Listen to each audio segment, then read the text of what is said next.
السلام علیکم friend, welcome to اور چینل ویری فنٹاسی۔ دوستوں، آج ہم بات کریں گے پیاز کے بارے میں۔ ابھی پیاز کے اس ٹاپک میں ہم تین چیزوں میں بات کریں گے۔ ایک تو پیاز، دوسرا پیاز کے بیج مطلب تخم پیاز، تیسرا انسل مطلب جنگلی پیاز۔ تو سب سے پہلے ہم آ جاتے ہیں پیاز پر۔ پیاز جسے لاطینی میں الیم سیپا کہتے ہیں اور یہ لیلیشیا خاندان سے تعلق رکھتا ہے۔ عربی میں اسے بصل، فارسی میں پیاز اور بنگالی میں پیاز، مرہٹی میں کاند، گجراتی میں ڈنگری، سندھی میں بصر، پنجابی میں گنڈا، جبکہ انگریزی میں اسے اونین کہا جاتا ہے۔ ماہیت کے حساب سے اس کا پودا لگ بھگ 2 یا 2.5 فٹ اونچا ہوتا ہے۔ اس کے پتے گولائی لیے ہوئے ہوتے ہیں اور اندر سے نلی کی طرح خالی ہوتے ہیں۔ یہ ملائم، نوکدار اور 8 سے 10 انچ تک لمبے ہوتے ہیں۔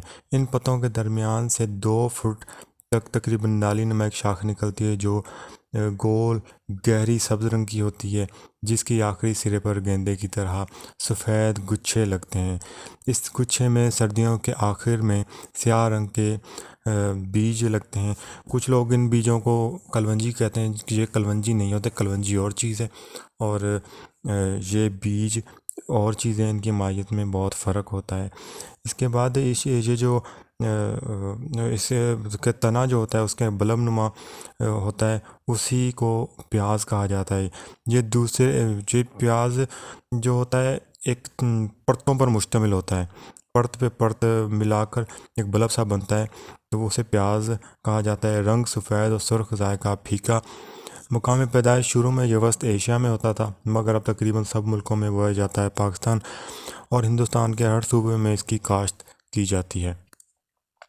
اقسام کے حساب سے اس کی کئی اقسام ہیں، جس میں جنگلی پیاز، اس کا بیان آگے میں کروں گا۔ اس کے علاوہ پہاڑی علاقوں میں پیاز کی ایک قسم ہوتی ہے جو ہر 2 سال کے بعد پیدا ہوتی ہے، لیکن اس کی گانٹھ بہت بڑی ہوتی ہے۔ اسے عام پیاز کی طرح استعمال کرتے ہیں۔ مزاج کی بات کریں تو گرم درجہ سوم اور خشک درجہ اول، اور افعال کے حساب سے محلل، مفزع، مقطع، منفس، بلغم، جعلی، مکویبہ، دافع ضرر، سموم، مدربول اور حیض۔ استعمال پیاز زیادہ تر مسالہ یا سالن اور میں بطور سلاد بھی استعمال کیا جاتا ہے۔ نفاق اور دیر ہضم ہوتا ہے۔ اس کا کثرت استعمال دماغ کو ضرر پہنچاتا ہے، لیکن اس کے علاوہ اسے تقویت باہ میں استعمال کیا جاتا ہے۔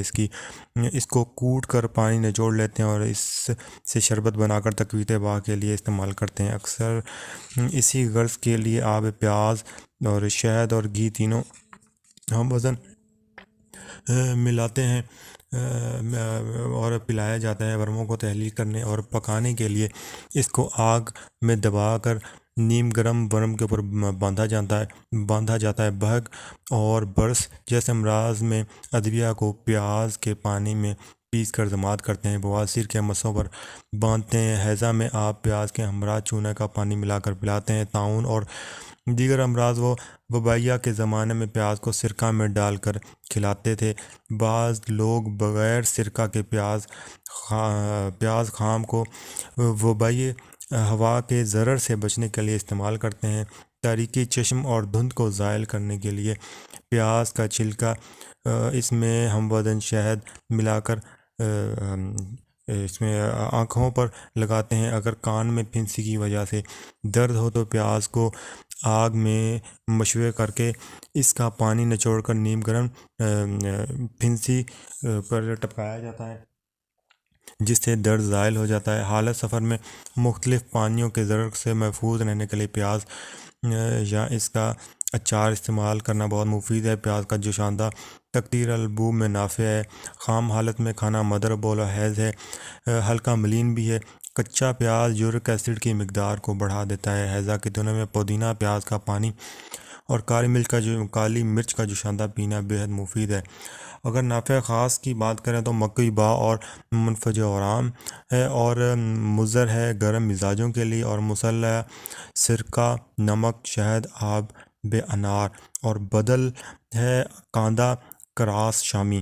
کیمیاوی اجزاء کے حساب سے پیاز میں پانی لگ بھگ 80% پروٹین، 1.5% کاربوہائیڈریٹ، 11%، کیلشیم 0.18%، فاسفورس 0.7% اور لوہا 2.3 ملی گرام، اور روغنی مادہ 0.1% کے علاوہ وٹامن بی، وٹامن سی اور گندھک وغیرہ بھی پائے جاتے ہیں۔ مقدار خوراک آب پیاز 2 سے 3 تولہ تک۔ ابھی ہم بات کریں گے تخم پیاز، مطلب کہ پیاز کے بیج کی۔ اس کو عربی میں بزرار بصل، فارسی میں تخم پیاز، سندھی میں بیج بصر جو بیج کہتے ہیں، اردو میں پیاز کا بیج کہا جاتا ہے۔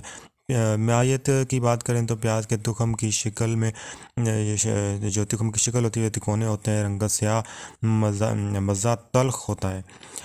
فرق، بعض لوگ اس کو کلونجی سمجھ لیتے ہیں، مگر یہ کلونجی نہیں ہے، جیسے میں پہلے بھی بتا چکا ہوں۔ ان دونوں میں فرق ہے۔ کلونجی کا بیج چھوٹا، ہلکا اور پھیکا ہوتا ہے، جبکہ تخم پیاز موٹا، وزنی اور تلخ ہوتا ہے۔ استعمال کی بات کریں تو تخم پیاز کو زیادہ تر مکئی باہ معجونوں میں استعمال کر کے ضعف باہ کے مریضوں کو استعمال کراتے ہیں۔ شہد کے ہمراہ پیس کر کلف بہک اور دارالصلب پر لگاتے ہیں۔ سرکہ میں پیس کر داد پر تلا کرتے ہیں۔ مسوں کو زائل کرنے کے لیے نمک کے ہمراہ پیس کر مسوں پر لیپ کرتے ہیں۔ یاد رکھیں، سرد مزاجوں کی باہ کو زیادہ قوی کرتا ہے۔ اس مقصد کے لیے نیم برچت انڈے کی زردی کے ساتھ کھلاتے ہیں۔ نافع خاص ہے کے حساب سے سرد مزاجوں کے لیے مکئی باہ ہے، اور مضر ہے گرم مزاجوں کے لیے مسلح ہے شہد، سرکہ، نمک اور بدل ہے گندنا کے بیج۔ مقدار خوراک 1 ماشا سے 3 گرام تک۔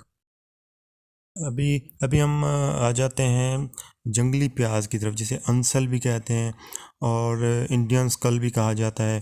اس کا پودا پیاز کی قسم سے اور جڑ پیاز کی طرح ہوتی ہے، اور یہ 2-3 فٹ تک لمبا ہوتا ہے۔ موسم بہار اور گرمی میں پھول نکلتے ہیں۔ اس کی جڑ پتے 5 سے 1 فٹ تک لمبے اور 1 انچ کے قریب چوڑے نوکدار نکلتے ہیں۔ اس کی ڈوڈی لگ بھگ ½ انچ سے لمبی ہوتی ہے، جس کے اندر 7-8 دانے چھوٹے گول چپٹے کالے رنگ کے تخم ہوتے ہیں۔ انسل کی جڑ یا گانٹ ہلکے رنگ کی 2-3 انچ لمبی اور انڈے کی شکل کی ہوتی ہے، جس کا مزہ کڑوا ہوتا ہے۔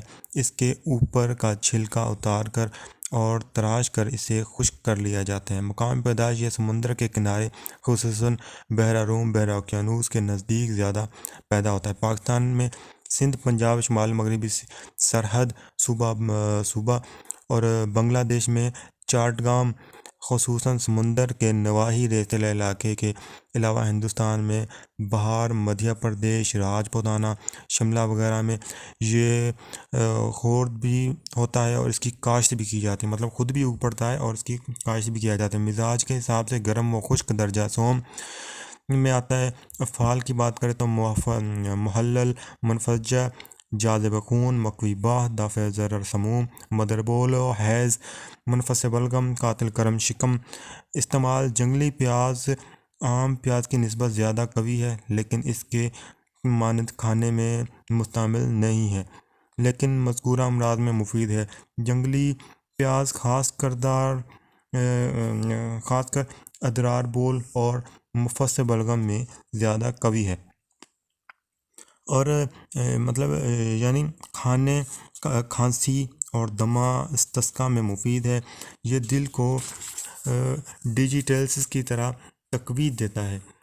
کرم شکم کو ہلاک کرنے کے لیے استعمال کرتے ہیں اور وجل مفاصل جذام میں استعمال کراتے ہیں۔ بیرونی استعمال کے طور پر لگانے سے جلد داغ دھبوں اور جذام کو دور کرتا ہے۔ مغربی ساحل پر اس کی جڑ پاؤں کے تلووں پر سوزش کو رفع کرنے کے لیے ملی جاتی ہے۔ احتیاط، جنگلی پیاز کی زیادہ استعمال سے متلی قے دست ہونے لگتے ہیں۔